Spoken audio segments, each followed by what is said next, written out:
Hey everyone, and welcome to another episode of the Loudwire Podcast. My name's Graham. And I'm Joe. And today, Alter Bridge are in the studio. Myles Kennedy and Mark Tremonti. Very happy to have them in here. The new album, The Last Hero, October 7th. And we're going to be talking to these guys about a ton of great stuff. Hopefully a lot of metal, too. A lot of metal, a lot of rock. The album kind of straddles both lines there. So we're going to get to the bottom of that, see what they've been thinking. Yeah, it really does. If you want some metal riffs with your rock, or some rock with your metal. You got rock in my metal. You got metal in my rock. Cool. And for today's Rocker versus Writer segment, we will be arguing the greatest hard rock or metal guitar duo of all time. There's a lot of them to choose from. I'm going with Dave Murray and Adrian Smith. Of Iron Maiden, of course. We'll see what they pick. It's going to be a good one, and I'm going to try my best not to make any Creed Shreds references while Mark Tremonti is in the studio. Don't do it. I won't do it. All right. It's the Loudwire Podcast, everybody. Sit down. And shout!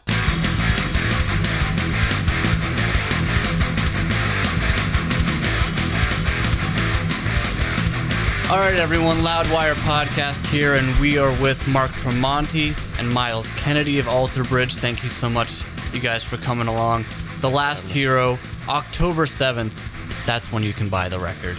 And, I mean, you guys are really skirting the line between, like, metal and rock on this one, because I think this is the first time you guys are using 7-string guitars.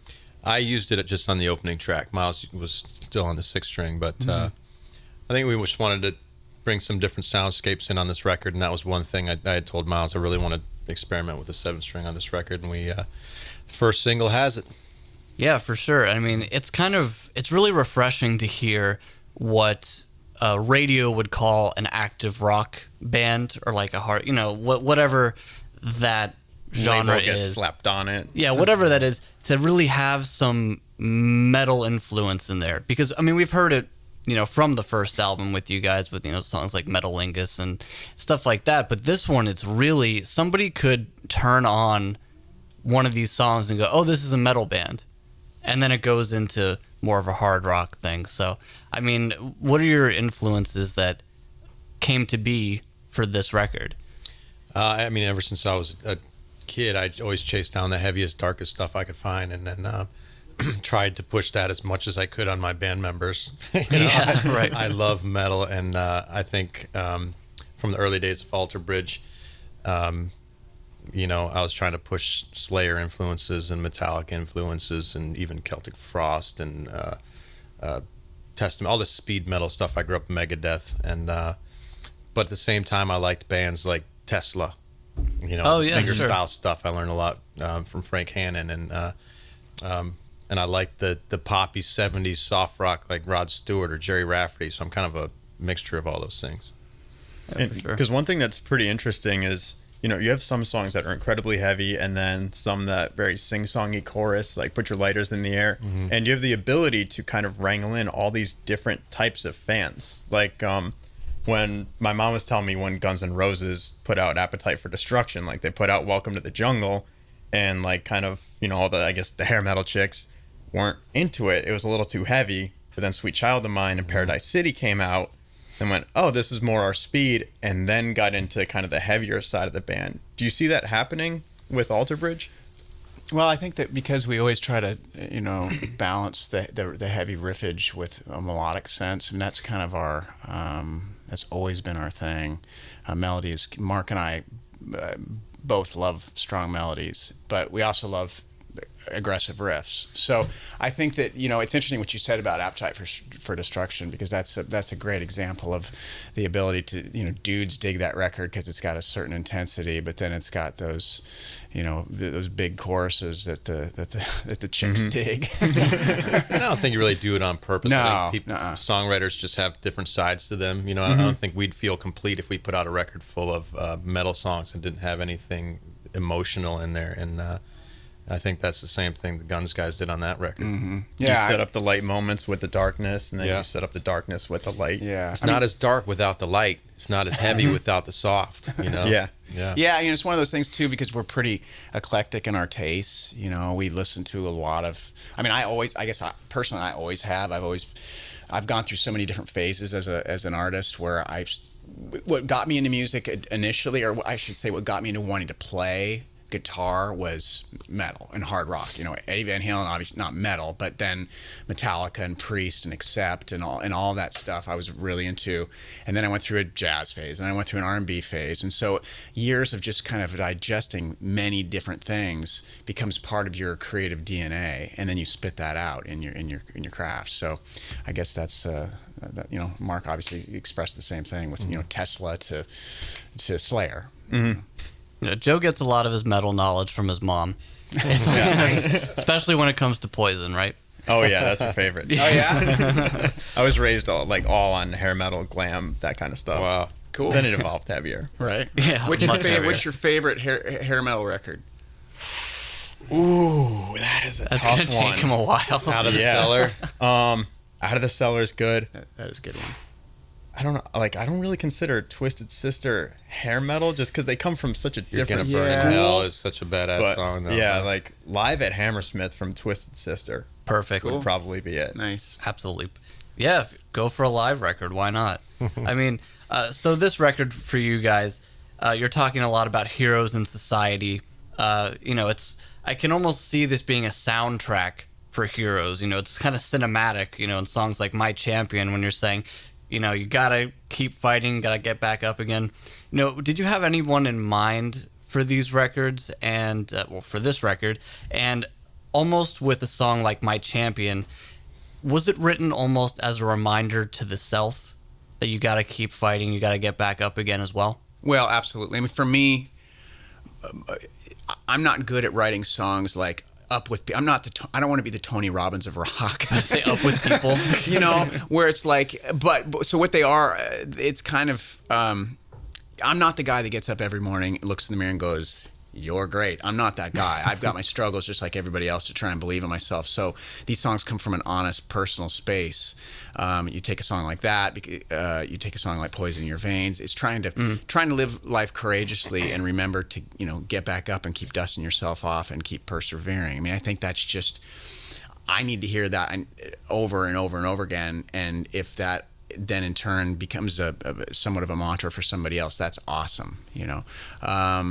But I think that's always going to be a part of the equation in this band as far as what the content of our songs, just because we need to hear that ourselves, Well, sure. You were talking to me earlier about an album like AB3, which a lot of people started to relate to because you were questioning your own religious beliefs and stuff like that. So it seems like with Alter Bridge's career, album by album, it's almost been not conceptual, but different topics that people really end up grasping a hold of. And I guess this one last year was about heroes in society and stuff like that. I mean, do you guys see any heroes in our modern society that you look up to?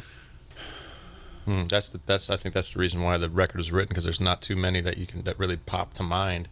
I mean, they're there, but yeah. it's just a matter of, I think they're unspoken heroes. It's these people like, I've got a friend, Stacy Papp, back in Orlando, who started the Bridges of Light Foundation, who puts kids who couldn't get an education in schools, and she doesn't go out and boast about it. It's just something she does. Those are the kind of the unspoken heroes that I think.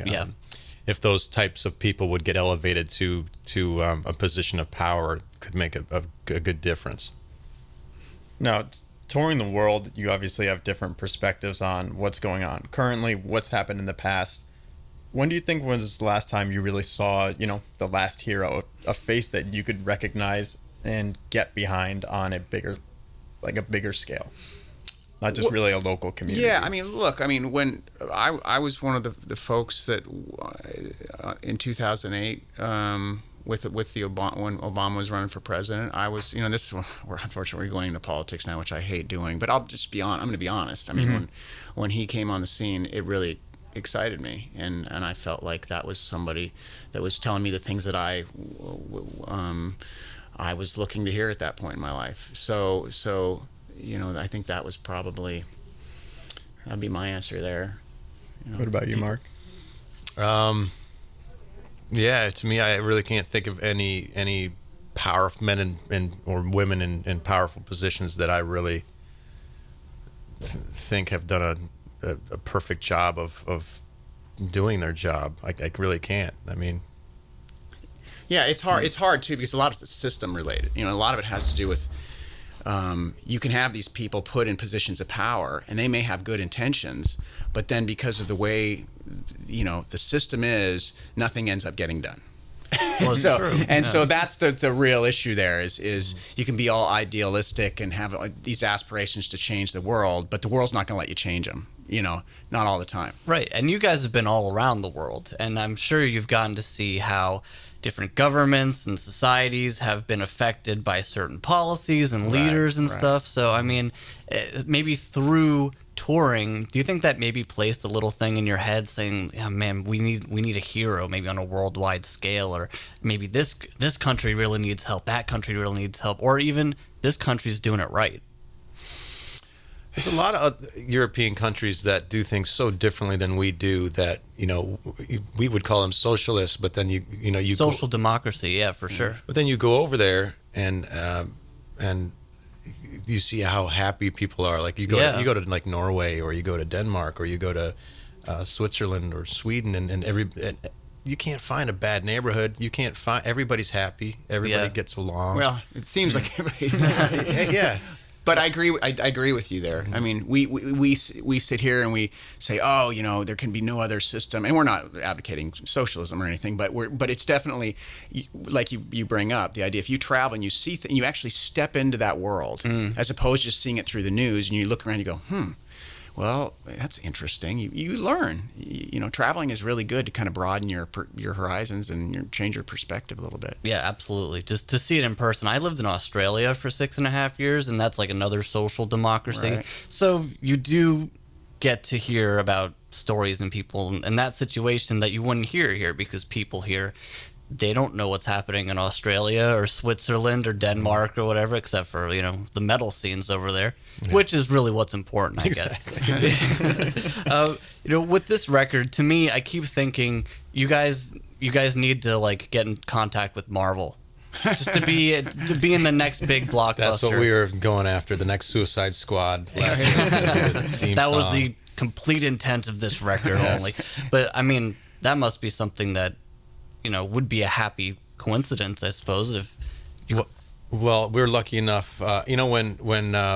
When we go off and we write our parts to complete the record, and I heard the lyrics that Myles had put to My Champion, I think we all immediately thought, "Wow, that would be a great song to for the Olympics, or for Sports Center, or for anything where somebody's achieving a goal." And I think we've already got people playing it on football highlights and whatnot, which is great. It's cool. Just I think that's the perfect song. We haven't had a lot of songs like that would be obvious songs that could get out to the masses in that kind of way. So My Champion's probably one of the first we've had. Yeah, I mean, it's fun. It's one of those things you don't go into it and it's like, it sounds contrived. You don't want it to be contrived. Like, we need a song that's going to fit. So when you write a song and you finish it and you step back and listen, you go, well, maybe that could work. That'd be a good application. And My Champion is certainly proven to be that at this point, where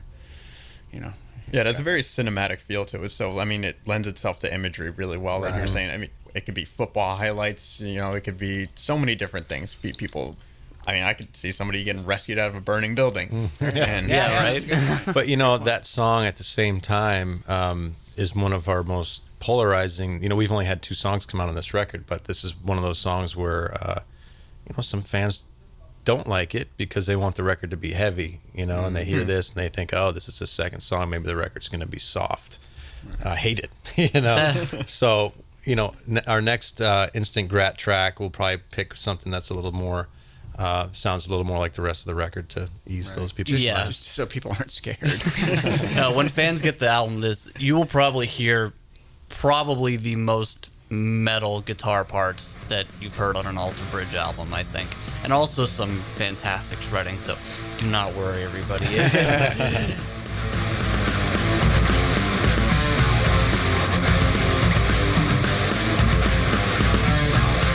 So let's get into rocker versus writer. Today, the topic is who is the greatest hard rock or metal guitar duo of all time? The rockers here, of course, Myles Kennedy, Mark Tremonti, the writer, Joe DiVita of Loudwire. So, guys, who do you say best guitar trio of all time? Guitar trio? Oh, well, trio. Leonard Skinner in that case. I'm thinking Iron Maiden. I'm Sorry. still going Iron Maiden. Yeah. All right. Sorry, guitar duo. Okay. Let me just open up by saying if it's rock and it's not metal and it's not even, it's more of a classic rock jam kind of thing, Derek Trucks, Warren Haynes are the undisputed, could not be beaten, I think, in my mind, ever. I would give you that if we're looking at that, just like overall, those two are ferocious. But if we're talking metal and we're talking hard rock, if you go way back, for I can just say for me, the first duo that really had a profound effect on me would have been KK and Glenn from Judas Priest. When I heard "Screaming for Vengeance," I was like, that is awesome, and whether that's the greatest of all time. We are here to obviously discuss that. Jeff Beck, Jimmy Page, Yardbirds. Well, yeah, the Yardbirds. Well, if you're talking Yardbirds, it's a little.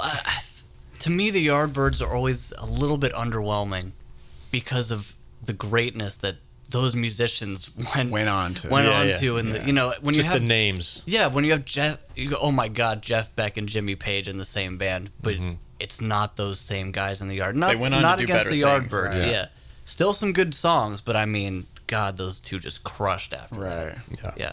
So, Joe, who do you say? Dave Murray and Adrian Smith of Iron Maiden. Yeah. And what I love about them is that they complement each other so well. Like, Dave Murray's got like the smoothest legato in the biz. He's just butter down there. And then you've got Adrian, who's got really like highly emotive phrasing, really like short, quick bursts of notes. And the compliment there is just, when you're doing the solo battle, you don't want to hear two guys who are doing the same thing. You want to hear one guy do his thing and then the other guy go, all right, well, that's yours. I'm going to take it over here. And it makes it really hard to decide, who's the better guitar player in this band because they've got such distinct styles there. Right. I think that's what separates them from a lot of other duos. Right. They've got this epic quality to their stuff too. It's very heroic.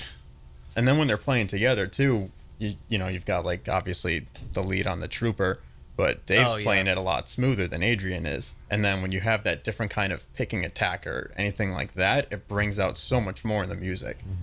Yeah, from the very beginning, the guys in Iron Maiden were doing like the twin guitar attack. Obviously, Judas Priest much invented that.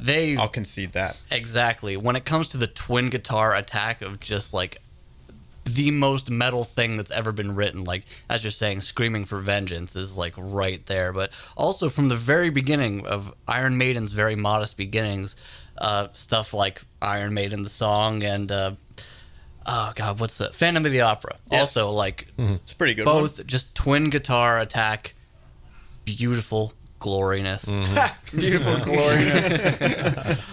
So yeah, also we were talking about this earlier with this topic of the guys in Mastodon. Oh yeah, absolutely, just a perfect guitar duo. Myles, you were really like fanboying out about them earlier, as was I. I'm fanboy with Mastodon and Adrian. I mean, I think it's one of those things when they see me at festivals or something, they turn around and just run like, oh, there's the fanboy. Oh, jeez, we got to deal with them. But I just think they're such an important band in the evolution of the genre. Them and Gojira both. And I love that. Yeah, and it's just like when I hear Bill and Brent play, there's just something.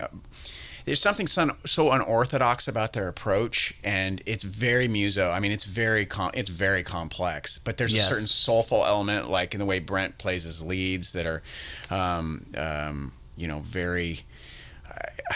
It's hard to articulate, but he's just got that X factor, and obviously the riffs are genius. Yeah. I mean, when it comes to Brent, he's got that soulfulness, but he's also just got this wild riff writing style of just stuff that you didn't even know was like possible on the guitar. And then Bill is just holding it down with these giant riffs. And God, those two together, I can't say enough about it. But more about Priest.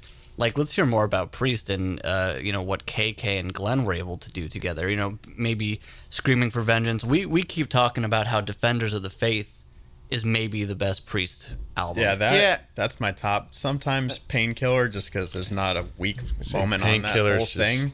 So how do you knock it just down? Beautiful. Right. But Defenders has all those screaming leads and everything. Yeah, I just did an interview over in London and asked me what I thought one of the most underrated records were, and I chose Defenders. Oh, yeah. We love you forever for that. Because we talk about Defenders incessantly. It's a great record. It's a great record. But for me, I mean, when I discovered Priest, I was listening to the radio one night and I heard the Hellion Into Electric Eye. I mean, like, so good. Heading Out to the Highways, that song for me. That's a good one too. Okay, more in like the rock, the rock favorite area song. of that. Yeah. I mean, the first song I ever learned to play on guitar really was Breaking the Law. So I mean, obviously, this love affair has gone on for a long time. But yeah, the Hellion Electric Eye. That's the perfect intro to yet another perfect twin guitar attack, which like so many bands use that template for their songs after. You know what? That's a really good point, and I think a lot of times, with intros in this band, at least what I'm thinking, what I might bring to the table, probably is inspired by the Hellion Electric Eye. That may be where a lot of that comes from. Just to conjure that same kind of feeling. Yeah, because it's that setup. It's that setup to really. And we kind of learned that with our first single on this record with Show Me a Leader, where initially because people were concerned about how long the song was, and they chopped the intro off, and then a lot of fans were like, it ruins the song. Yeah. So that intro can really help just kind of... The intro is what makes that song good. If you take that intro off, it's an okay song. You put the intro on there, and I think it turns into something that's special. That's why we lead it off the record with it. It's the intro to the pretty much the intro to that record. Right. And then you've got Iron Maiden, who forget the intro track, Ace is High. That's awesome. Where Eagles Dare. Oh my God. It's just Moonchild. Rhyme of the Ancient Mariner, though, that's like one of my big ones for me. Like off the live record. Yeah, oh my God. So good. Off Flight 666, right? No, Live After Death. Live After Death. It's on Flight 666. It's so hard too. to pick the best Maiden live record. Right. But yeah, oh God. What's great about that one is because you've got all three guitars, so even when they're doing the twin leads, you've got another guitar playing rhythm underneath going with Steve, and it brings out the fullness of that song. Right. Yeah. Good point. Yeah. Mark, I think you were also talking about a duo that for some reason I didn't even think about, but when you brought it up, my head exploded. You're talking about Eric Peterson and Alex Skolnick in Testament. Oh yeah. Just godlike thrash right there. Yeah, when I was into the speed metal thrash stuff, Skolnick always seemed like the top dog in that realm of when he would lay into a lead, it sounded sophisticated, it sounded precise. It wasn't just didn't have that punk flair that a lot of guys had. It had that precision and that it wasn't shredding to shred. There was intent behind it. He's He the man. has a jazz background. Yeah, he's a part huge of where jazz that guy, comes from. just like yourself. He's kind of and he was really young when he was like one of the really young cats. I remember when I started playing guitar, occasionally you'd see these young guys in these bands who were like your age, and you're like, oh man, he's so good already, like him and Blues Orsino and Richie Kotzen and all they were all part of that thing in the like late 80s, early 90s, and he was so advanced by that point. But it's cool what Alex has gone on to do with his trio and playing his jazz tunes. Trans-Siberian. Down with blues cats, Right. He's the cool thing about amazing. his trio is that they'll play like rock and metal covers, like they did Tom Sawyer and they did The Trooper, and you could hardly even recognize it.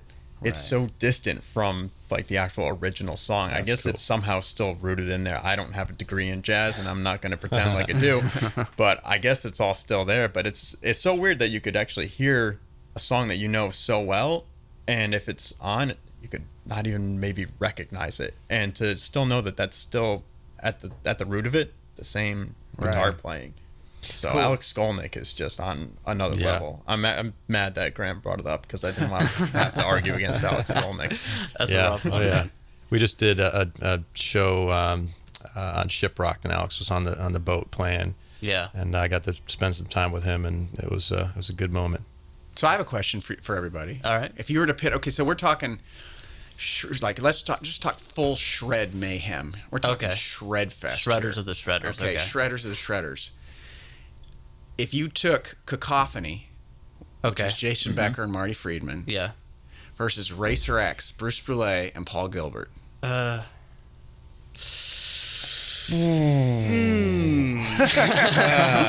say Gilbert's my favorite of all four. Yeah. I just grew up learning all his VH1 or his VHS his VHS tapes of all his shred videos. It's hard to mess with Friedman though. I know. He's got that's a thing, where I was right? leaning But too. also there's the whole Megadeth part of Friedman as well. So I mean that adds to his greatness. But Right. geez, I don't know. But when it comes to just like pure shred, maybe if you want to talk about pure shred, a great duo is King Hanneman. I mean, those guys, beyond writing riffs. I think their riffs are the best, some of the best riffs of all time. Yeah, I agree, especially. But I mean, shred-wise, Like lead-wise. lead-wise too. But Yeah. But when you get to those guys shredding, they both just had such an erratic, ridiculous style of just pounding as many notes into a measure as they possibly could, and It did wonders to when I was a kid trying to learn their songs. That's what made my right hand fast, was learning Slayer rhythms. Oh yeah, of course. And when I saw Slayer live for the first time, it almost brought a tear to my eye. I was just like, I can't fucking believe I'm watching was this? Slayer. It was at House of Blues in Orlando. I had a skybox like right next to the stage. It was probably, I don't know, 10, 12 years ago. Okay, 13 so years still ago. as an adult I wasn't still, a kid. Yeah, I never saw him as a kid. Wow. And You got but to ever see since Jeff. I was a massive fan, and Lombardo actually came over to the skybox and say my kids would like something signed from because this was back in the early Creed days. So I kind of felt like a dork, showing up at Creed to a Slayer concert. But I was very impressed that the solos that they were doing on the record, which seems like they're just going wild, hitting any note. They were doing those exact same solos. At least I think Carrie was hitting the same solos he was doing on the records, which blew me away. Calculated chaos. Yeah. Yeah, I like that. Absolutely. Hey, that should be the name of our next record. That's right. Another shred duo, Chuck Schuldiner and Andy LaRocque, Oh, Yes. on Individual Thought it's Patterns. really a shame that they didn't do more together. Don't you Anything think? with Andy LaRocque is incredible. Yeah, we're again. I think he's the only. Diamond. Yeah, I think he's the only guy solo wise that could really come close to Iron Maiden's realm, as far as just it's so highly emotional, and then they sneak in like kind of like these little simple fills and these licks that it's just like it's so understated how a little guitar fill could do so much for so many songs. Well, King Diamond knew how to choose them, man. Oh my God! You know? And Schuldiner, both never had a poor lineup in their entire careers, and both of them never really made anything but great records. I mean, just the most supreme and utmost respect for those guys, absolutely. Yeah. And Andy LaRocque. More people need to talk about how awesome he is, man. Another duo, Hank Sherman and Michael Denner, Merciful Fate. I probably prefer that the riffs and the overall vibe of Merciful Fate's music. I prefer a little bit to the King Diamond stuff. I love the King Diamond stuff, but there was just this cool classic vibe to the Merciful Fate stuff that. Yeah, it's like early Priest and like the first two Maiden records, just kind of like the best of those two things just fused together, and then you get Merciful Fate. The guitar tones on those records, man. So original and unique for its Yeah. time, too. Even now, you listen back to that and you're like, nothing sounds like it. Yeah. Absolutely nothing, except King Diamond. Yeah, it's so sick. But even when Fatal Portrait came out, it had a much more polished sound than Definitely. the Merciful Fate stuff. It's just different. It was, you heard the more of the Andy De La Roque sound that he was on Fatal Portrait, right? I mean, he came right off the bat. It just had this more polished 80s. It was slick. Yeah, and then you had slick. Mickey D on the drums. Yeah. He's awesome. He's so great. And My yeah, God. congratulations to him, full-time member of the Scorpions now, too. Oh, really? I know, didn't know yeah. that. Oh, cool. Isn't that Good for this him. just happened? Really? Literally just happened yesterday, Good pretty for much. Jeez. God, okay, so finished off the guitar duo talk. Let's just name the most essential guitar duo album. Joe. Throwing me for a loop here. You couldn't start at Myles down at the other end of the Well, I mean, mine is I can already give. You said Screaming, right? Yeah, for me, it's Screaming for Vengeance. Screaming for the Vengeance. album goes. Ooh, Amazing. I know my choice. Seventh Son. Seventh Son. Yeah. Seventh Son. Absolute beauty. Overthinking things over here. First tour I ever saw, first show I ever saw was on that tour. Was the Seventh Son Yeah. tour? First show I ever saw was Whoa. Iron Maiden doing that. I saw the when they did it again. I caught that one 3 times. That's my Yeah. favorite album ever. So Yeah, the new Maiden England tour. yeah. Yeah. So we got to experience what you experienced, like 25 years previous. We were so thankful for that. All right. I feel like I'm young when I say that I love that record. Because all the old school Maiden people, that's a new Maiden record. That is a little weird. I know Joe met some dude who still considers Bruce Dickinson to be the new guy. Yeah, I was on a train on the Somewhere Back in Time tour. Then ran into him after the show, and he was like, that was better than any show they ever put on in the 80s. Wow. Wow. That's funny. All right, everyone. That's Rocker versus Writer. Let us know what you think in the comments section below. So, Myles, we've got to talk a little about Slash. And, of course, with GNR back right now, it's basically the biggest thing that's happened in, this millennium. I'm curious, when did you know that this was in the works? I knew. Let's see, what is it now? About a year ago, I think. Okay. Slash told me we were on tour, and he brought it up, and it's one of those things where I think I always felt like it was inevitable. It was just a matter of time, and the fan in me was like, he told me, and I was kind of jumping for joy internally, and I think when he said it to me, I said, you're going to be you're making a lot of people happy with this decision. Yeah. Because we've waited 20 plus years for it. And so when it finally, I didn't get to go to the Troubadour show, which was their first official thing. But I got to go to the first one in Vegas. And with Alice. Beautiful. No. Chains. It was with Alice in Chains. Yeah.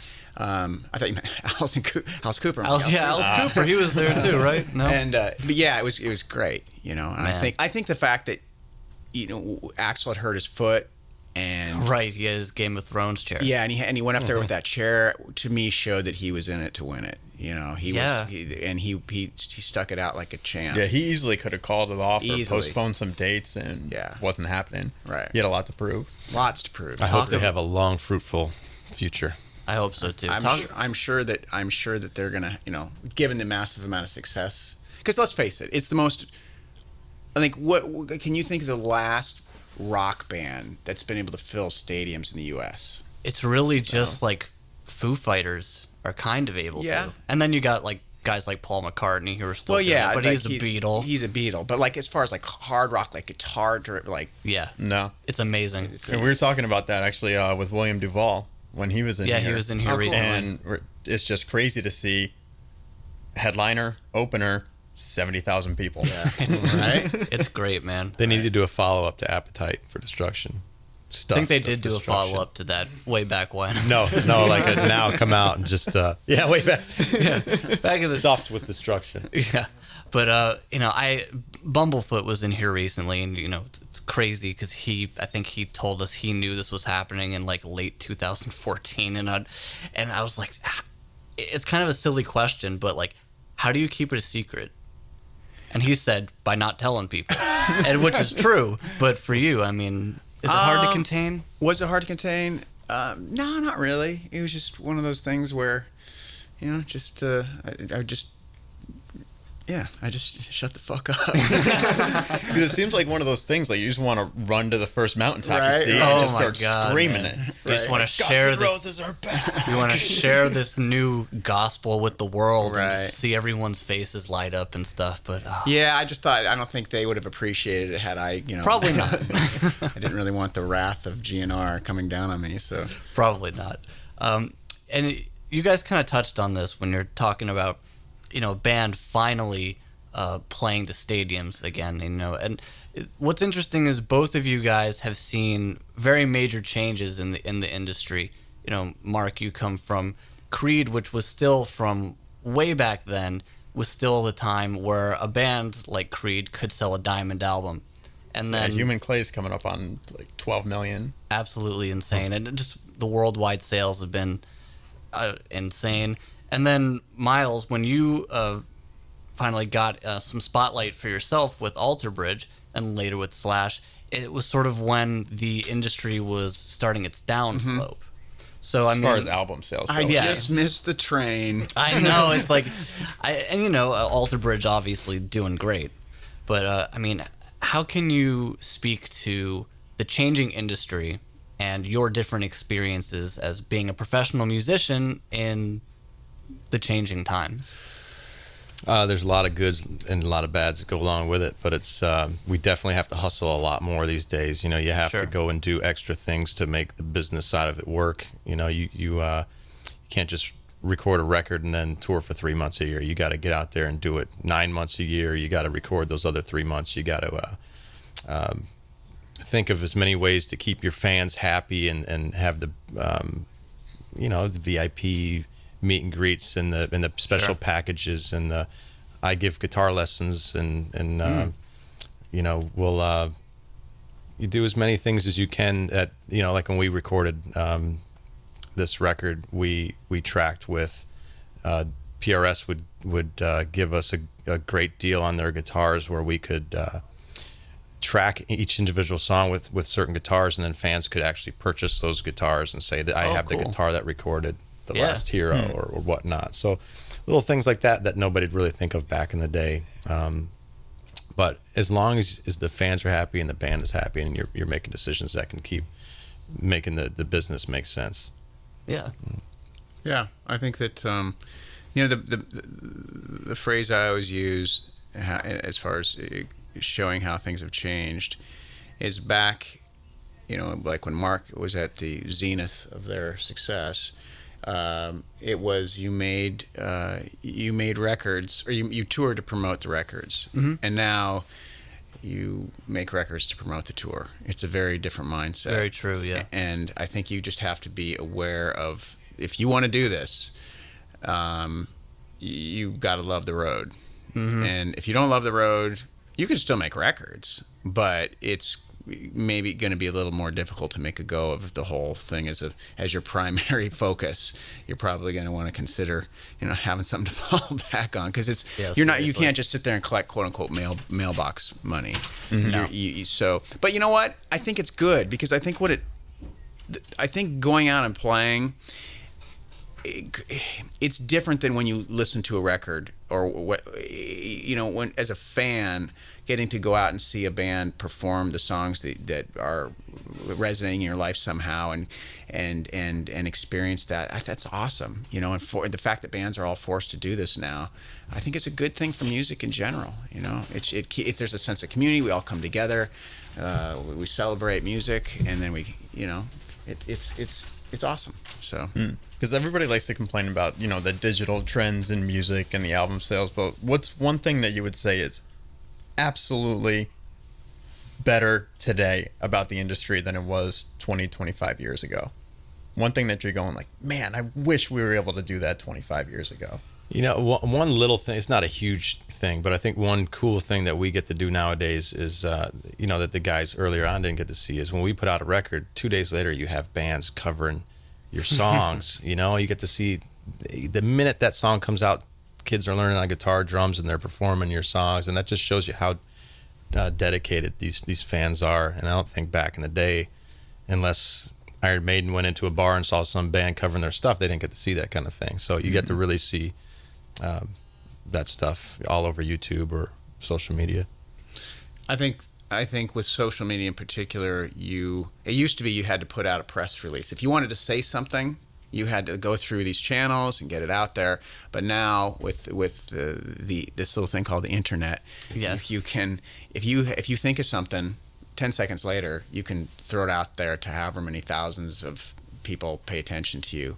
And everything happens so quick now. So I think that's good overall, unless you're a hothead and you don't filter yourself. I think some people can get themselves into trouble there as far as expressing themselves and not reining it in. It's true. We've seen that. 140 characters could be a problem. Yes, exactly. Yeah. Exactly.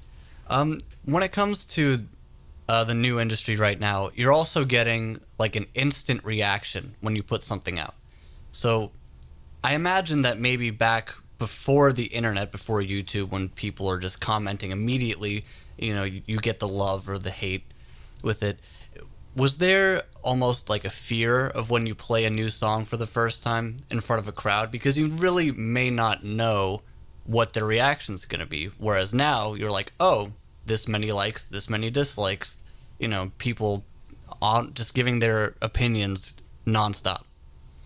I mean, back in the day when you played a new song live, even if it's the best song on the record and people aren't familiar with it, they just kind of stare at you. They have to have that familiarity, So it wasn't really a good gauge of when somebody hears something, especially live for the first time. You can't really gauge it too much as that's true. This is a good or bad song, Yeah, you might be able to dig the feel of it or whatever, and be like, oh, yeah. We were talking about that with Septic Flesh. There's this band, a Greek band called Septic Flesh. We saw them live, hadn't heard their music at all. And we're just kind of like, oh, yeah, okay. And then we both went back like the same day and listened to The Great Mass, which is an album from them. And we both went, holy crap, this is the greatest thing ever. So and it clicked. Yeah, it just completely clicked. That's an awesome name. Septic Flesh from Greece. Sweet. Another thing kind of around that is if you listen to Maiden, Beast Over Hammersmith, it was when Bruce had just joined the band. It was recorded like right before Number of the Beast came out. It's like, oh, it's a little song called Hallowed Be Thy Name. And they played Hallowed Be Thy Name, and then afterwards the crowd's just like deadpan, like Wow. Then there was like some applause, like, yeah, that was pretty great, but like that's a huge song to try to take in, and especially live, you're not familiar with it. You're like, what's going on? And it's like, there's a song like that has now stood the test of time, one of the greatest songs ever. Right. And you hear an honest reaction live, and it's just kind of crickets for a little bit. Right. Yeah, I guess now you put out a song, you could play it the next day, and all the crowds and sing someone in along the crowd will words. come up and play it with you because they're doing covers. Yeah. I mean, it's crazy. I just did some press stuff over in Europe, and I was in Paris and played a little acoustic set and played an arrangement of our new single of "Show Me a Leader," and I was really surprised, just because I didn't know. I guess I didn't think, even though the song's been out for a little while now, that people would be that familiar with them already to where they were singing it back to me, louder than I was. So yeah, that really highlights that.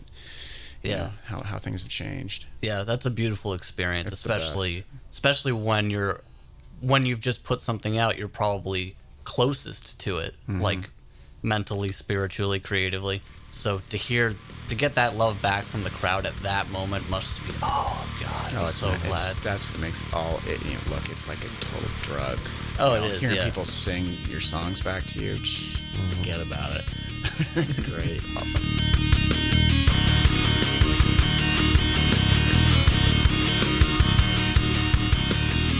Hey, Mark, please kiss me. All right, I made it the whole time. No Creed Shreds references. None. Although I'm very proud of you, Graham. A+, 10 gold stars. Yeah, thank you. Extra recess time. Mark does. I actually did talk to Mark about Creed Shreds once, and he says that he actually finds it really, really funny. So I'm glad that he does, and my obsession is not just of the self. It's been validated. Yeah. If you can like it, then everyone should listen to it. Absolutely. That was awesome. I really enjoyed having them in.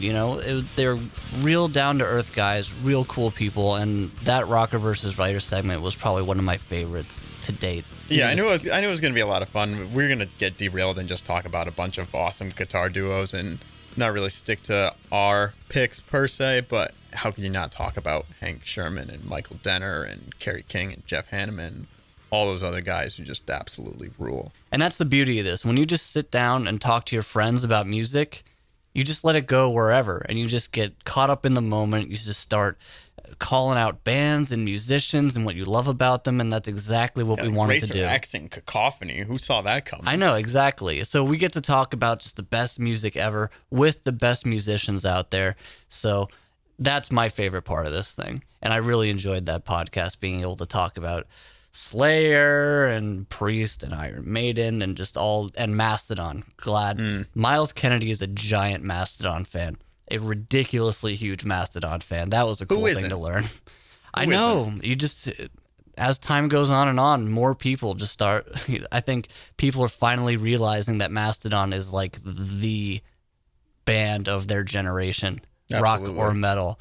And, as a guitar duo, Brent and Bill, you cannot find anyone better than those guys right Adrian Smith or Dave Murray. Well, okay, yeah. Iron Maiden is still going very, very strong. Another thing I thought was pretty interesting too, like I think we harped on this a little bit before, is that, we're younger. So we were raised kind of in the digital age with music, and it's always nice getting the two perspectives on everything, especially with the industry there and everybody complaining. And, it's nice to see some guys are appreciating what's going on with the current industry. Yeah. Like, you can't change it, got to accept it for what it is. And that is a really cool thing. 5 hours after your new song goes up, somebody's already uploaded a cover of it. Like, it's crazy. That's great. It's amazing. And it also makes me jealous that Mark Tremonti was at the Seventh Son tour while it was happening. Oh, yeah, that bastard. That always makes me jealous. Seems like every time we get a musician in here, they're like, oh, I was at this show, and I just want to bite my teeth. But, How do you bite your teeth? You use your teeth to clench bite. them together. You clench them together in frustration, but we got Mastodon. Thank you, everybody, for tuning in once again. We will be back before you know it. Make sure to hit that subscribe button on YouTube. Hit that subscribe button on iTunes. Follow us on Twitter. Follow us on Facebook, on Instagram. Follow me, Graham, at Grahamwire. Thank you so much for tuning in, everybody. We appreciate it as always. We will be back soon.